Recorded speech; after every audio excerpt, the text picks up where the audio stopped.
ลูกจ้างสำรวจสัญญาณโทรศัพท์เกิดพลาดค่ะถูกไฟฟ้าแรงสูงดูดขณะขึ้นปีนสำรวจทำให้ร่างนั้นติดอยู่บนกันศาสตร์ของร้าน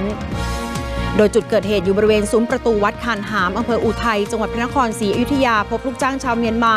ติดบนกันศาสตร์ห้างค้าปลีกสภาพมีร่องรอยไหม้เกรียมไปทั่วร่างกายเจ้าตัวยังพอมีสติพยายามร้องขอความช่วยเหลือแต่ไม่มีใครกล้าขึ้นไปเนื่องจากกระแสไฟยังไม่ถูกตัดเจ้าหน้าที่สมาคมอยุธยารวมใจ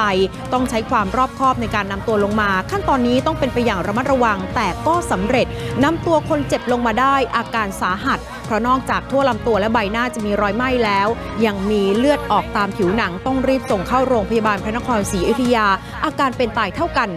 พยานให้การว่าคนเจ็บเป็นลูกจ้างสำรวจสัญญาณโทรศัพท์ช่วงเกิดเหตุปีนบันไดขึ้นไปถ่ายรูปสายส่งและกล่องสัญญาณแต่ไม่รู้ว่าจังหวะไปพลาดตอนไหนถูกกระแสไฟฟ้าขนาด 22,000 โวลต์ดูด